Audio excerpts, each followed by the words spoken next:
भवसंभव भीति भेदनम सुख संपत् करुणा निकेतनम व्रतदान तप क्रिया फलम सहजानंद गुरु भजे सदा वर्णिवेश रमणीय दर्शनम मंदहास्य रुचिरानाम्बुजम पूजितं सुरनरोत्तमेव धर्मनाम विचिन्ते त्वं सुकान्तव्रतं कान्तं त्वं कान्तं सर्वदोगसं त्वं गते द्वैकदेवत्वं त्वं वन्दे भक्तिदासं। सर्व अवतारी सर्व कारण कारण આપણા સૌના મોક્ષદાતા ઈષ્ટદેવ ભગવાન શ્રી સ્વામિનારાયણ સંપ્રદાય દક્ષિણ વિભાગ અધિષ્ઠાતા દેવ વડતાલવાસી શ્રી લક્ષ્મીનારાયણ દેવ હરિકૃષ્ણ મહારાજ અમદાવાદ બિરાજમાન નંદનારાયણ દેવની સ્મૃતિએ સહિત આજે વિવરેન્ડ ભાઈઓને આંગણે આ દિવ્ય સત્સંગ સભામાં ઉપસ્થિત ધર્મકુળ આશ્રિત વાલા સર્વે અમારા સંતો પાર્ષદો શ્રીજીના લાડીલા ધર્મકુળ આશ્રિત વાલા સર્વે સત્સંગી હરિભક્તો સર્વ ધર્મ પ્રેમી સજ્જનો મોક્ષ ભાગી જીવાત્મા દરેક ભક્તજનોને અમારા હૃદયપૂર્વક જય સ્વામિનારાયણ। વાલા ભક્તો, આપણા શાસ્ત્રોની અંદર જીવાત્મા માટે સૌથી ઉત્તમ કોઈ પ્રાપ્તિ બતાવી હોય તો એ ભગવાનની પ્રાપ્તિ જીવાત્માને થાય, ભગવાનની ઓળખાણ થાય, આવા દિવ્ય સત્સંગની ઓળખાણ થાય, એના માટે શ્રેષ્ઠ પ્રાપ્તિ બતાવી છે। એની પાછળનું જો કોઈ કારણ હોય તો એ કારણ એટલા માટે કે આ સંસારની અંદર જે આપણે સૃષ્ટિ જોઈએ છીએ, આ જગત જોઈએ છીએ, એ જગતને વિદ્વાનોએ ઋષિમુનિઓએ એને નાશવંત કીધું છે। આ જગતની અંદર ચર અને અચર કોઈ પણ પદાર્થ આપણે એટલે કે જે ચલાયમાન હોય અથવા તો સ્થિર રહ્યા હોય, સ્થાવર જંગમ જેને કહીએ છીએ, એવી તમામ પ્રકૃતિ એ આ જગતના આયુષ્ય સુધી એટલે કે સંસાર જ્યારે જ્યાં સુધી આત્યંતિક પ્રલય નથી થતું ત્યાં સુધી આ સમગ્ર સૃષ્ટિ રહે છે, પણ જ્યારે આત્યંતિક પ્રલય થાય ત્યારે આ બધું વિલીન થઈ જાય છે। પણ જીવાત્માનું સ્વરૂપ એ શાસ્ત્રોએ અનાદિ ને અનંત બતાવ્યું છે। તો જે અનાદિ ને અનંત એવો જે જીવ એને આ નાશવંત પદાર્થોની અંદર જે થયેલો મોહ અથવા તો એની અંદર જે થયેલું હેત, એ હેતે કરીને જીવાત્મા આ સંસારના બંધનની અંદર એ બંધાઈને રહે છે। અને જ્યારે બંધનની અંદર બંધાય તો કોઈ પણ સુખને વ્યક્તિ એવું સમજી શકે કે બંધન ક્યારે સુખ કરતા નથી હોતું। તમને દોરડાથી બાંધી દેવામાં આવે પછી તમને સારામાં સારું ભોજન ટાઈમે આપવામાં આવે કે સારામાં સારા તમને ઉપચારો કરવામાં આવે, તમને બધી રીતે લાલન પાલન કરવામાં આવે, પણ પેલું બાંધેલું છે ને એ મૂંઝવી નાખે ને। તમને કદાચ કોઈ એમ કે આપણે જેલ કોઈ ગુનેગાર હોય અથવા કોઈ એને દોષ કર્યો હોય એને સજા થઈ હોય તો જેલમાં તો જો કે સગવડ અગવડ ન મળે, પણ કદાચ તમને મહેલની અંદર પણ રાખવામાં આવે, પણ બંધન અવસ્થામાં રાખવામાં આવે, કોઈ ઉપર પહેરો રહે, તમને પછી ત્યાં 32 પ્રકારના પકવાન જમાડવામાં આવે, પણ એમાં સ્વાદ આવતો નથી, કારણ કે બંધન છે ને મૂંઝવી નાખે। તો આ સંસારની અંદર જીવાત્માને જ્યાં સુધી આ જગતનું બંધન છે, જ્યાં સુધી માયાનું બંધન છે, કર્મનું બંધન છે, એ જીવાત્મા એનાથી બંધાયેલો છે ત્યાં સુધી એના માટે કાયમ મૂંઝવણ રહેલી છે। અને એ મૂંઝવણમાંથી નિવૃત્તિ હમણાં મેં આવતા હતા ને અમારા અશોકભાઈ સાથે વાત થઈ, મેં કીધું ઘણી વસ્તુ જગતમાં કેવી હોય કે આપણે કદાચ અનુભવતા હોઈએ પણ આપણને જ્ઞાન ન હોય તો આપણને ખબર નથી પડતી એનું કારણ શું છે। તમે જો હેરાન ઘણા બધા થતા હોય, અને મેં દ્રષ્ટાંત આપ્યું, મેં કીધું નાનું બાળક હોય જે 2-4 મહિના 6 મહિના 7 મહિના વર્ષ સુધીનો, હવે એને તમે જુઓ તો આપણા ઘરના બધા ગ્રહસ્થો છો એટલે દરેકના ઘરમાં આવા અનુભવ થયા હોય કે બાળક નાનું હોય એટલે અમુક સમયે કંઈ એને કોઈ દુખાવો હોય અથવા તો એને ભૂખ લાગી હોય એટલે રડવાનું ચાલુ કરે। હવે રડવાનું ચાલુ કરે છે પણ એને ખબર નથી, એને અનુભવ થાય છે કે મને કંઈક અજુગતું મારી સાથે થયેલું છે એટલે એની અભિવ્યક્તિ કરવા માટે રડે છે, પણ એને ખબર નથી પડતી કે મને તકલીફ શું છે।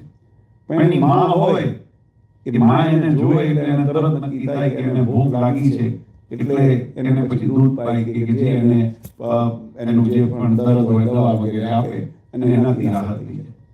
તો એમ જગતની અંદર જે જીવાત્મા છે એ દુઃખી છે, ત્રિવિધ તાપને અનુભવે છે અને આદિ વ્યાધિ ઉપાધિ અનેક કષ્ટને કાયમ ભોગવતો હોય છે. જ્યારે કષ્ટ આવે ત્યારે મૂંઝાતો પણ હોય છે, પણ એનું કારણ નથી ખબર કે આ કયા કારણથી મારા જીવનની અંદર આ કર્મ આ કષ્ટ આવ્યું છે.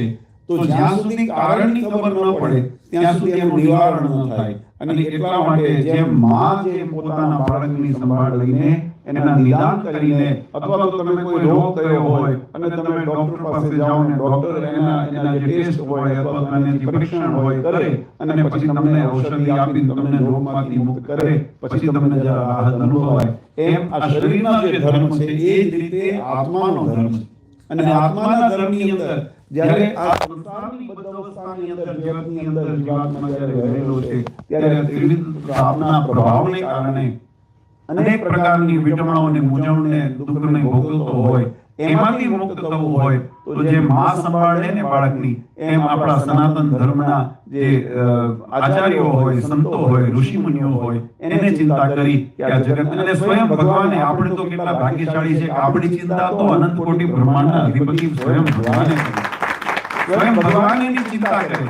વચનામૃતની અંદર મહારાજે બહુ સુંદર વાત લખી છે કે બદ્રિકાશ્રમની અંદર, એમ કહેવા ભાગવતજીની અંદર પ્રસંગ આવે છે કે બદ્રિકાશ્રમની અંદર ભગવાન નરનારાયણ રૂપે અખંડ તપ કરે છે. અને અખંડ તપ કરે છે એ પોતાના ભક્તને અર્થે કરે છે. ત્યારે પેલા બહેનોને જવું હોય તો પાછળ થઈ જવાશે. ત્યારે એ તપ કરે છે એટલે વચનામૃતની અંદર પ્રશ્ન પૂછ્યો, અહીંથી જવાશે એમ કે ચલો વાંધો. ત્યારે તપ કરે છે એટલે મહારાજને સંતોએ પ્રશ્ન પૂછ્યો કે મહારાજ, એમ કહેવાય કે ભગવાન જો ભક્તો માટે અથવા તો જગતના જીવ માટે જો તપ કરતા હોય તો બધાએ સમાજ જગતના જીવ બે પ્રશ્ન કર્યા છે, બે પ્રકારના.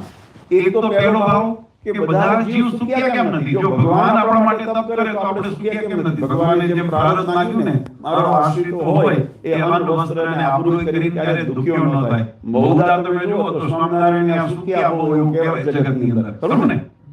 આપણે કહેવત છે ને, નોકરી કરવી તો અહીંયા ભારતમાં, અહીંયા તો કદાચ નહીં હોય, પણ ભારતમાં એ કહેવત છે, નોકરી કરવી તો સરકારની અને સાધુ થવું હોય તો સ્વામિનારાયણ, અથવા હરિભગત થવું હોય તો સ્વામિનારાયણ. આની પાછળનો એક લોજિક છે. ઠીક છે, જગત એને એક હાસ્ય અથવા તો બીજી રીતે એને કદાચ વ્યક્ત કરતા હોય, પણ એની પાછળનું કારણ છે. કારણ કે ભગવાન અનંત કોટી બ્રહ્માંડના અધિપતિએ આપણું પ્રારબ્ધ માંગ્યું છે.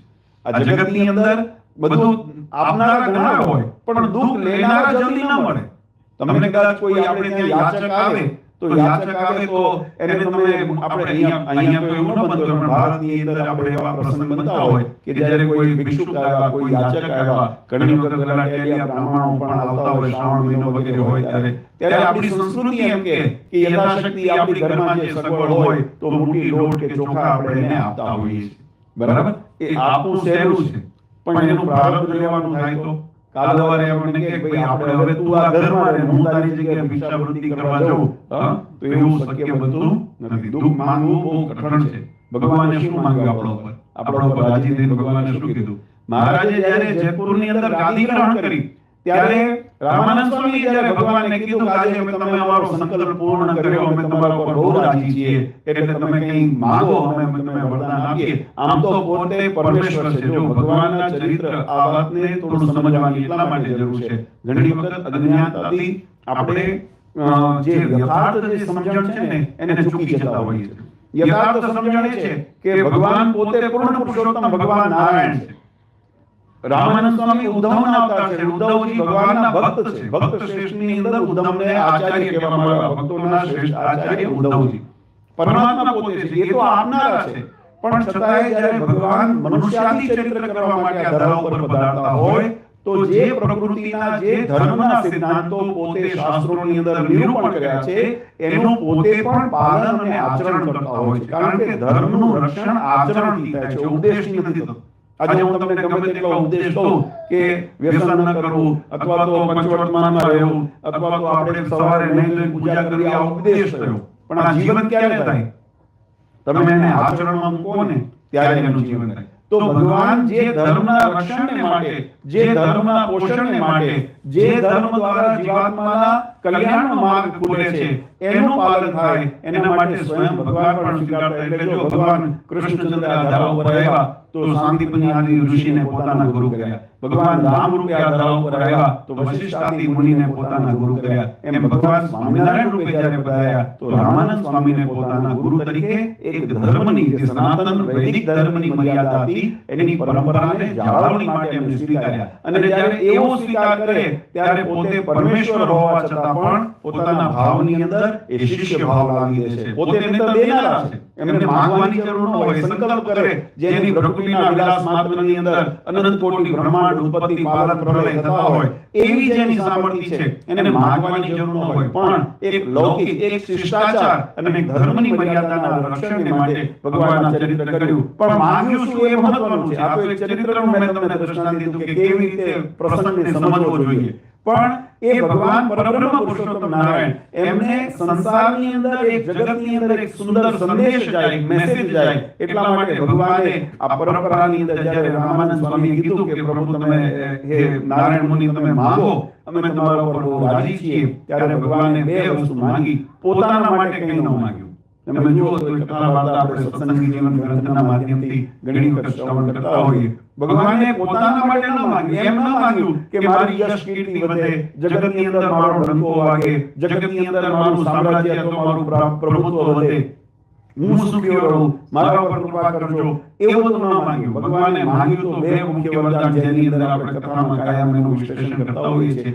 એક, પોતાના આશ્રિત જનના પ્રારબ્ધની અંદર ભગવાન કે રામ પાત્ર હોય તો એ રામ પાત્ર અમને મળે, અને અમારા પ્રારબ્ધે કરીને અમારો આશ્રિત અન્ન, વસ્ત્ર અને આબરૂએ કરીને કાયમ સુખી રહે, એટલું મારા જમા કહેવા પર અમને વરદાન આપો. તો પહેલા તો આ જગતની બધી વિટમણાઓ ભગવાને ટાળી આપણી. કારણ કે જગતમાં આવ્યા પછી આપણે મુખ્ય શું જોઈએ? રોટી, કપડા, મકાન.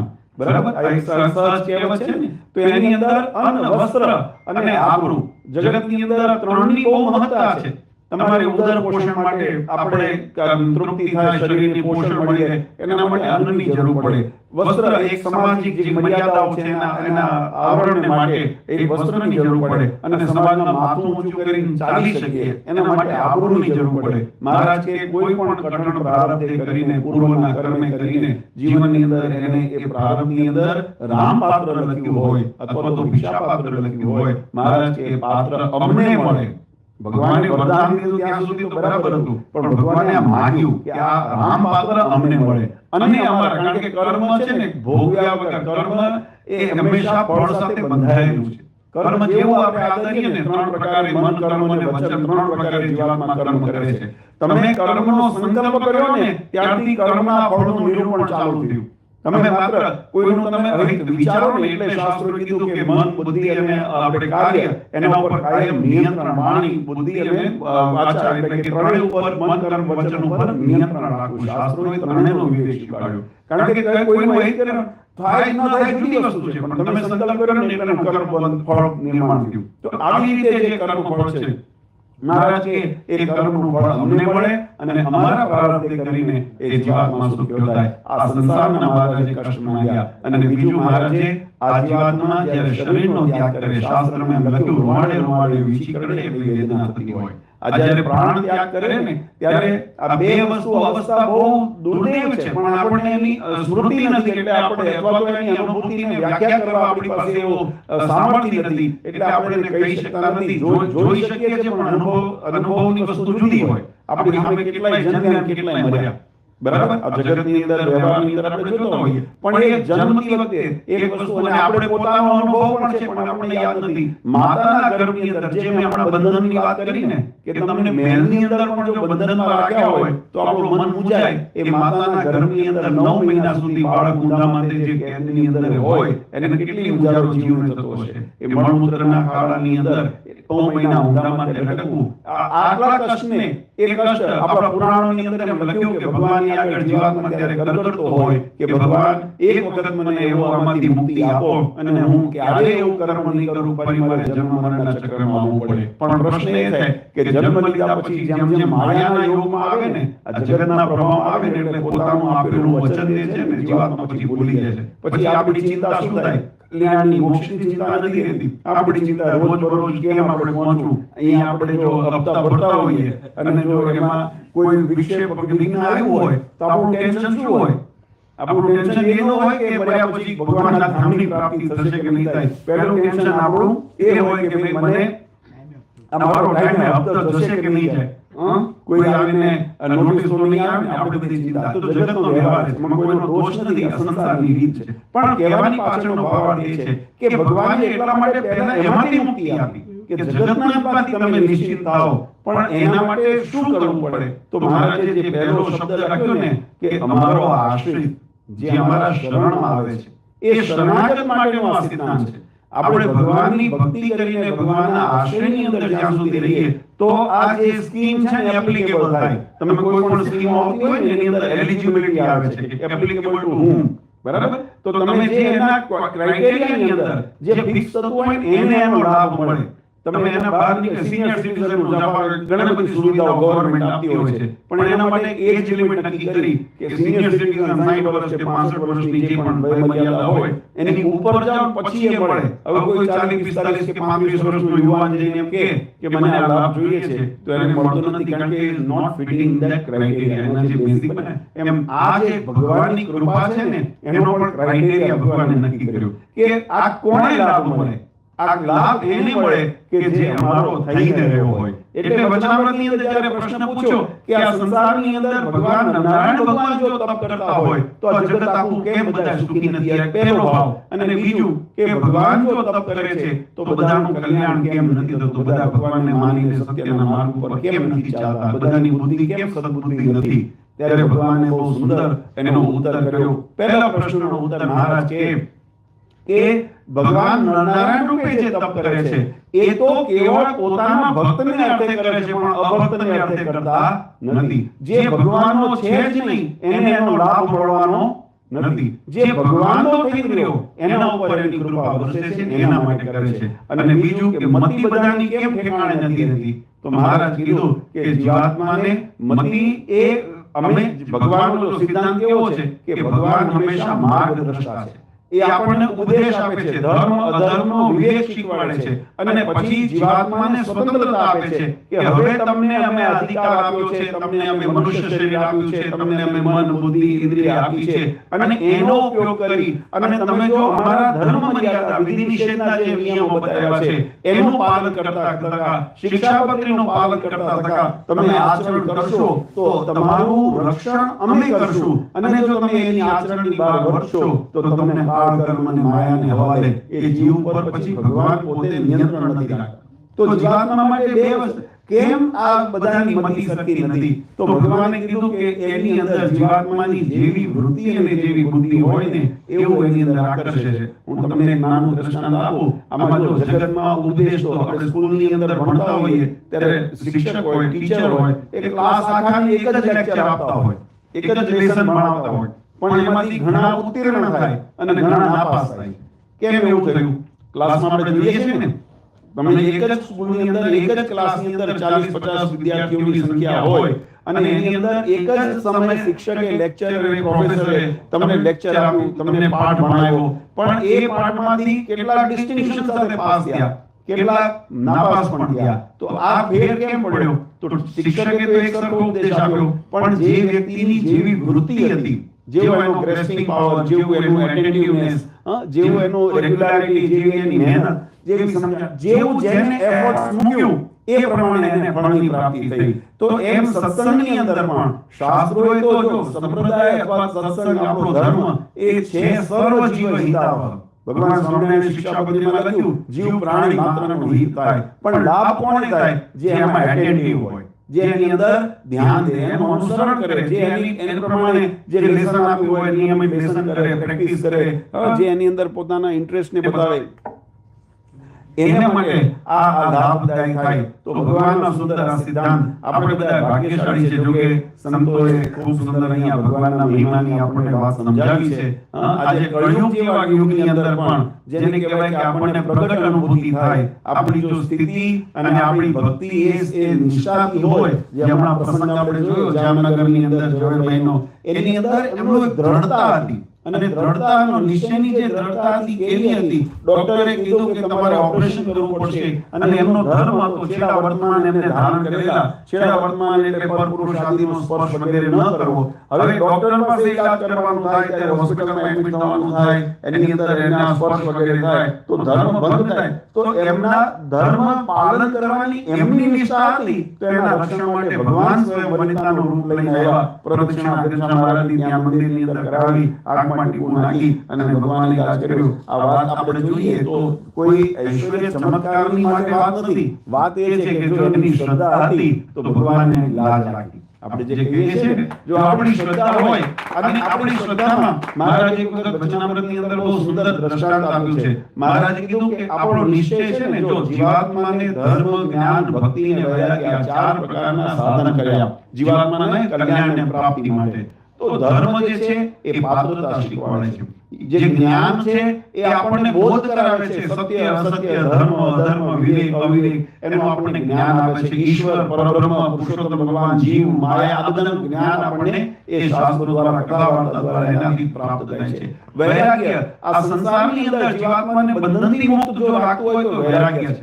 આપણે જો વૈરાગ્ય ન હોય તો જગતની અંદર બધા વિષયની અંદર આપણી આસક્તિ થાય, કારણ કે યોગ તો બધાનો થાય છે. તમે સારું નરસું બધું જગતની અંદર જોવાના છો, અને જ્યારે બધાનો તમને યોગ થતો હોય અને જો આપણામાં સમજણ ન હોય, વૈરાગ્ય ન હોય તો બધાની અંદર બંધન થાય, બધાની અંદર મોહ થાય અને મોહ છેવટે પછી મોક્ષમાર્ગની અંદર વિઘ્ન બને. એટલે ધર્મ, જ્ઞાન અને વૈરાગ્ય અને છેલ્લે ભગવાનની ભક્તિ, જે દાસત્વ ભાવની 9 પ્રકારની શ્રવણમ, કીર્તનમ, વિષ્ણુ સ્મરણમ, પાદ સેવનમ, વંદનમ, અર્ચનમ, દાસ્યમ, આત્મનિવેદનમ, આ જે 9 પ્રકારની ભક્તિ છે એમાંથી જેની અંદર રુચિ હોય પણ એક અનુસરીને આપણે ભગવાનની અંદર આપણે પોતાને સેવા પરાયણ કરીએ અથવા તો ભક્તિ પરાયણ કરીએ, આ 4 સાધનાને કરીને જીવાત્માનું કલ્યાણ થાય છે એવું શાસ્ત્રનું મત છે. પણ એની અંદર નિશ્ચય આપણો રહેતો નથી. ઘણી વખત સમયના પ્રભાવની અંદર વાતો સાંભળીએ તો ઉમરો આવી જાય અને ઘણી વખત જ્યારે નીચેથી અગ્નિ તમે લઈ લો એટલે વળી પાછું શાંત પડી જાય. આ વચનામૃતની અંદર મહારાજે દ્રષ્ટાંત દીધું છે. પણ કેમ મહારાજે કીધું કે જેમ મીણ પાયેલો દોરો હોય, દોરાની ઉપર મીણ ચડાવેલું હોય, હવે એને શિયાળો હોય ને એટલે કડક રહે. મીણ પાયેલો દોરો હોય ને એ શિયાળામાં કડક રહે, કારણ કે પેલું વેક્સ જેને કહેવાય વેક્સ હોય એ કડક રહે. પણ ઉનાળો આવે ને એટલે ઉનાળો આવે એટલે નરમ થાય, નરમ થાય એટલે દોરો ઢીલો થઈ જાય પાછો. એમ મહારાજ કીધું કે આ જગતની અંદર જ્યારે જ્યારે જીવાત્માને સાનુકૂળ મળે, સન્માન મળતું હોય, સત્સંગની અંદર લાડવા વગેરે ખાવા મળતા હોય, માન સન્માન મળતું હોય, વાહવા થતી હોય, ત્યાં સુધી તો આપણા ધર્મ, જ્ઞાન, ભક્તિ, વૈરાગ્ય આપણને એમ લાગે કે ઓહો અમારા જેવો કોઈ હરિભગત નથી, પણ સાનુકૂળ હોય ત્યાં સુધી બરાબર. પણ જ્યારે વિપરીત પરિસ્થિતિ થાય અને વિપરીત પરિસ્થિતિ તળવો પડે, કોઈ વખત કોઈ માન સચવાય ન સચવાય, કોઈ વખત આપણી ઈચ્છા પૂરી થાય ન થાય, ઘણા બધા એની અંદર આપણું ધાર્યું થાય ન થાય, આ બધી વિપરીત પરિસ્થિતિ સર્જાય ત્યારે પણ આપણો સત્સંગ પ્રત્યેનો મહિમા જો અડગ રહે ને તો માનવો કે આપણો નિશ્ચય સાચો છે. નહીં તો ઓલા મીણના દોરને ઘડીકમાં કડક ને ઘડીકમાં ઢીલો થાય. એટલે મહારાજે દ્રષ્ટાંત આપ્યું, સોનાનો દોરો હોય ને એને તમે 12 મહિના, આપણે બધા સોનાના દાગીના કે જે પણ આભૂષણ કરીએ છીએ એને તમે 12 મહિના તડકામાં મૂકો તોય ભલે, કે શિયાળો હોય તોય ભલે, એની અંદર ફેર પડતો નથી. તો આપણો નિશ્ચય કેવો જો હોવો જોઈએ? મીણના દોરા જેવો ન હોવો જોઈએ, આપણો નિશ્ચય સોના જેવો હોવો જોઈએ.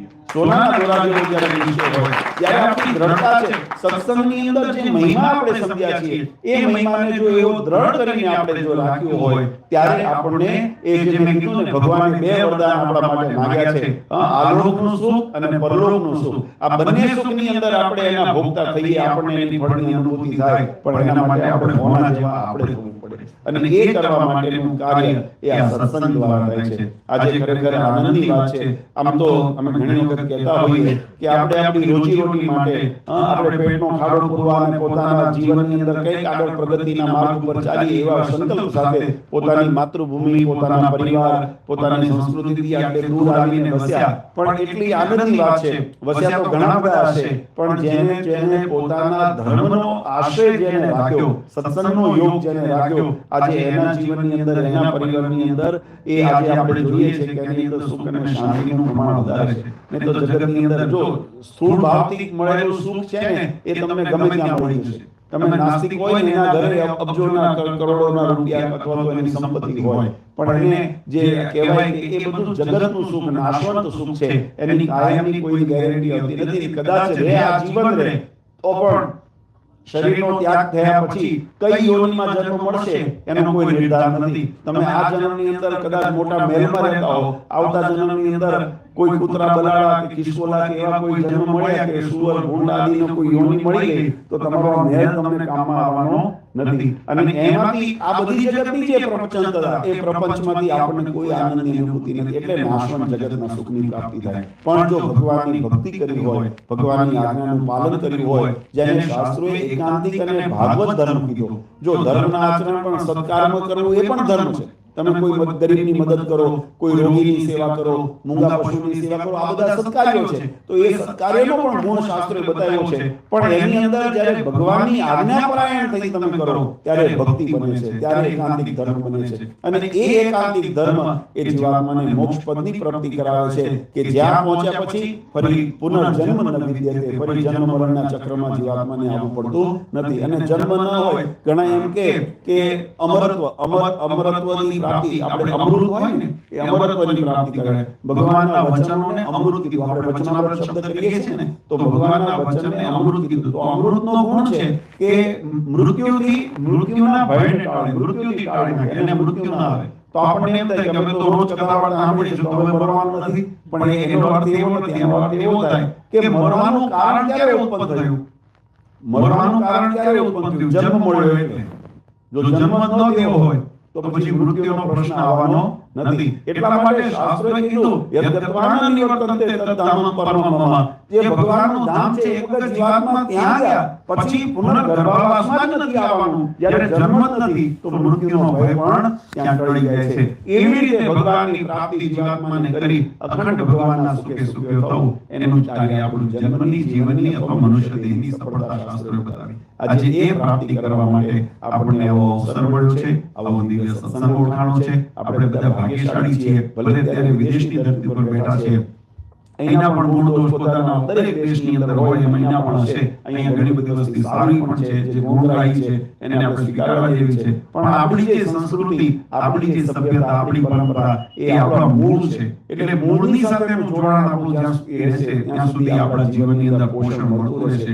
મૂળની સાથે જો આપણા નાતા કપાઈ ગયા તો ગમે તેટલું મોટું વૃક્ષ દેખાતું હોય પણ જો રૂટ એના ખતમ થઈ ગયા હોય તો ગમે ત્યારે વાવાઝોડું, આંધી આવે અથવા તો પવન આવે એમાં ધરાશયી થઈ જાય. એટલા માટે મૂળને મજબૂત કરવા, સત્સંગને મજબૂત કરવા આ યાત્રા આપણે દર વર્ષે કરીએ છીએ. અને અમને આનંદ છે કે આમ તો વીકડેઝ છે, હું જાણું છું બધાને વ્યસ્તતા, એની જે જીવનની શૈલી છે એની અંદર દરેકની વ્યસ્તતા હોય, પણ તમને બધાને ખપ છે એટલે તમે સમય લઈ અને અહીંયા બધા સત્સંગને સાંભળવા માટે, સંતોની કથા વાર્તાને સાંભળવા માટે બધા આવ્યા છો. ખરેખર તમને બધાને ખૂબ ખૂબ અભિનંદન આપીએ છીએ. બસ આવો ને આવો ખપ રાખજો. જો તમારો ખપ રહેશે તો અમને પીરસવામાં આનંદ આવશે.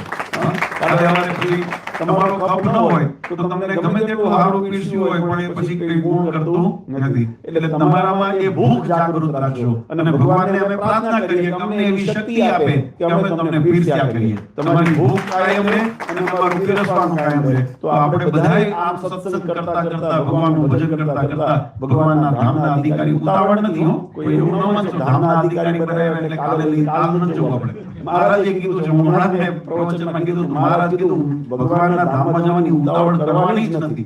મહારાજ કે પહેલા અંગને મજબૂત કરો.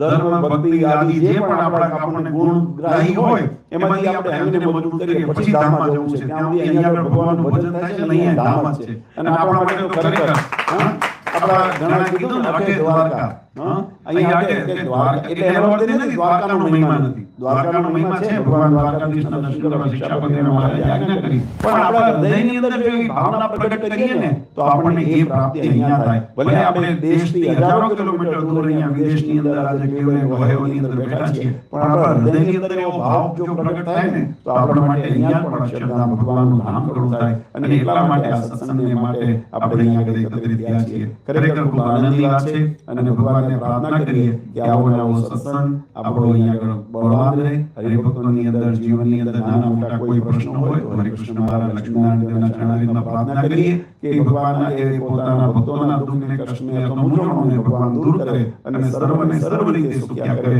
પણ એની સામે આપણે પણ થોડું કર્મ કરતા રહીએ અને કર્મ કર્યું ભગવાનને રાજી કરીએ. અને ભગવાન રાજી શેનાથી થાય? બે વસ્તુનું અનુસંધાન રાખવું પડે. એક ભગવાનની આજ્ઞા અને બીજી ભગવાનની ઉપાસના.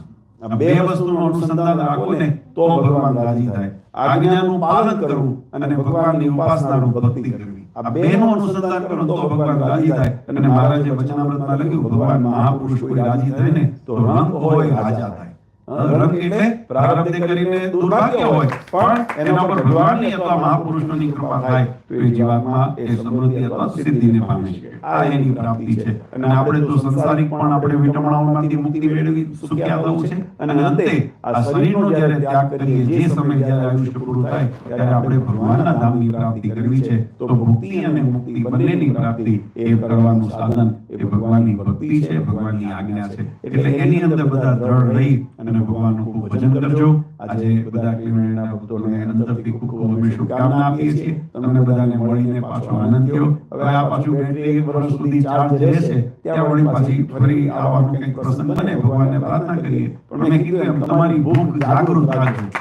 ભૂખ જાગૃત થશે તો અમને પણ આવવાનો એક નિમિત્ત પણ મળશે અને પ્રોત્સાહન અમને પણ થાય કે ના ચાલો અમારા ભક્તો રાહ જોવે છે. એટલે ખૂબ ખૂબ આજે આનંદની વાત છે કે બધા અહીંયા આગળ આવ્યા, સત્સંગનો લાભ લીધો. ભગવાનનો દિવ્ય મહિના સંતોએ અહીંયા આગળ આપણને સમજાવ્યો છે, એને જીવનમાં દ્રઢ કરી રાખજો અને આપણા પર ભગવાનનો કાયમ રાજીપો અને કૃપા વરસતી રહે એવી હરિકૃષ્ણ મહારાજના ચરણારવિંદમાં પ્રાર્થના કરી પરમ પૂજ્ય સનાતન ધર્મ ધુરંધર 1008 આચાર્ય શ્રી અજેન્દ્ર પ્રસાદજી મહારાજ, અશોક ગાદીવાળા પૂજ્ય માતુશ્રી અને અમારા સમસ્ત ધર્મકુળ પરિવાર વતી આપ સૌને અંતરના આશીર્વાદ આપી મારી વાણીને વિરામ આપું. બોલો સ્વામિનારાયણ ભગવાન.